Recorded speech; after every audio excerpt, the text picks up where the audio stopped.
मोदी ने मेरी सहयोगी मीनाक्षी जोशी के साथ एक इंटरव्यू में कहा, अब उन्हें पूरा यकीन हो गया कि उनका वाराणसी आना, काशी से चुनाव लड़ना, देश का प्रधानमंत्री बनना, यह सब संयोग नहीं है, ईश्वर का प्रयोग है। मोदी ने कहा, भगवान ने उन्हें विशेष काम के लिए चुना है। उनका सपना है भारत को एक बार फिर सोने की चिड़िया बनाना। मोदी ने कहा, वो इसी संकल्प को लेकर आगे बढ़ रहे हैं और बाबा विश्वनाथ के आशीर्वाद से, जनता के सहयोग से यह संकल्प जरूर पूरा होगा। प्रधानमंत्री मोदी ने पर्चा भरने के बाद और क्या क्या कहा, मोदी के नॉमिनेशन के मौके पर बीजेपी ने कैसे शक्ति प्रदर्शन किया, काशी में राजनीति और आस्था का संगम कैसे दिखाई दिया, वाराणसी से मोदी के नॉमिनेशन पर अखिलेश यादव और ममता बनर्जी जैसे नेताओं ने कैसे रिएक्ट किया, ये सारी बातें मैं आपको बताऊंगा।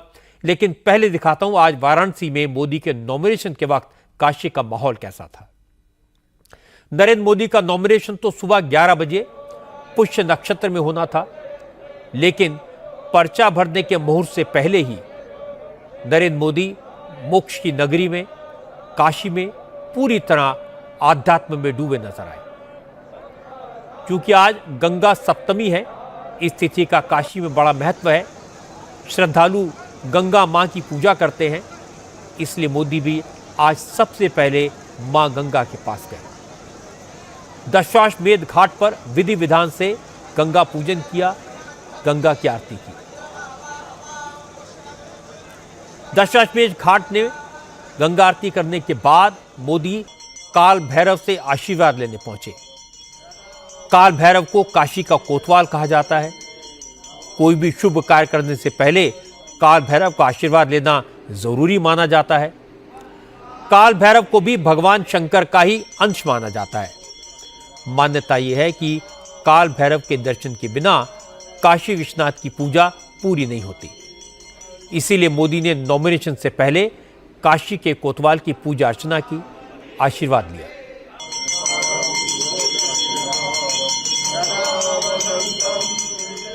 काशी के कोतवाल की अनुमति के बाद नरेंद्र मोदी सीधे कलेक्ट्रेट पहुंचे, नॉमिनेशन फाइल किया।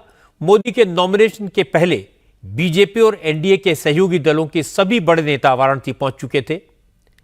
होम मिनिस्टर अमित शाह, रक्षा मंत्री राजनाथ सिंह, बीजेपी अध्यक्ष जेपी नड्डा, यूपी के मुख्यमंत्री योगी आदित्यनाथ के अलावा एनडीए के सहयोगी दलों की तरफ से महाराष्ट्र के chief minister Eknath Shinde, NCP के प्रफुल्ल पटेल, टीडीपी के चंद्रबाबू नायडू, जनसेना पार्टी के पवन कल्याण, अपना दल की अनुप्रिया पटेल, आरएलडी के जयंत चौधरी, लोक जनशक्ति पार्टी के चिराग पासवान, हिंदुस्तान अवाम मोर्चा के जीतन राम मांझी, संजय निषाद और ओम प्रकाश राजभर जैसे कई नेता काशी पहुंचे। हालांकि नॉमिनेशन के वक्त सिर्फ 4 लोगों को कलेक्ट्रेट में जाने की परमिशन होती है, इसलिए नरेंद्र मोदी के साथ योगी आदित्यनाथ और 3 प्रस्तावक ही रिटर्निंग ऑफिसर के दफ्तर में पहुंचे। इस बार नरेंद्र मोदी के प्रस्तावकों में हर वर्ग के लोगों को शामिल किया गया है। पंडित गणेश्वर शास्त्री पर्चा भरते वक्त मोदी जी बगल में बैठे थे। पंडित गणेश्वर शास्त्री ने ही अयोध्या में राम मंदिर के प्राण प्रतिष्ठा का शुभ मुहूर्त निकाला था और रामलला की प्राण प्रतिष्ठा के समारोह में वही मुख्य पुजारी भी थे। मोदी के दूसरे प्रस्तावक थे बैजनाथ पटेल। बैजनाथ पटेल पिछड़े वर्ग से आते हैं, काशी में संघ के सबसे पुराने और समर्पित कार्यकर्ता रहे हैं। तीसरे प्रस्तावक थे लालचंद कुशवाहा। लालचंद कुशवाहा भी पिछड़े वर्ग से हैं। और चौथे प्रस्तावक थे संजय सोनकर, जो दलित समाज से हैं। वाराणसी लोकसभा सीट पर करीब 3 लाख ब्राह्मण वोटर्स हैं। वहीं 2.5 लाख से ज्यादा गैर यादव ओबीसी, करीब 2 लाख कुर्मी और 1.25 लाख दलित मतदाता हैं।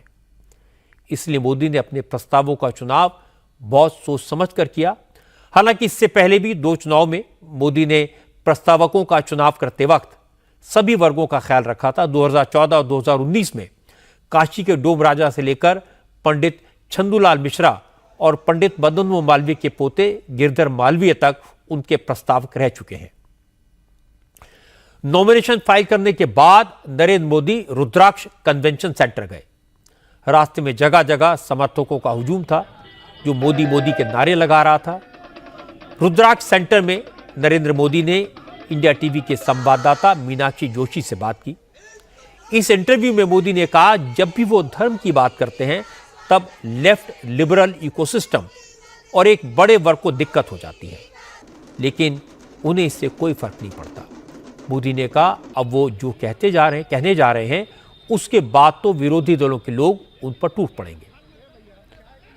मोदी ने मीनाक्षी से कहा कि उन्होंने 2014 में कहा था, मैं आया नहीं, बुलाया गया हूं, मुझे मां गंगा ने बुलाया है, लेकिन अब 10 साल काशी की सेवा करने के बाद उन्हें लगता है कि मां गंगा ने उन्हें गोद ले लिया है, उन्हें अविनाशी काशी की सेवा करने की जिम्मेदारी दी है। मोदी ने कहा, कोई कुछ भी कहे, लेकिन उन्हें पूरा यकीन है कि उनका मन कहता है कि परमात्मा ने उन्हें एक विशेष काम के लिए भेजा है। भगवान चाहते हैं कि भारत को फिर से उसका पुराना वैभव मिले। ईश्वर ने इस काम के लिए नरेंद्र मोदी को माध्यम बनाया है।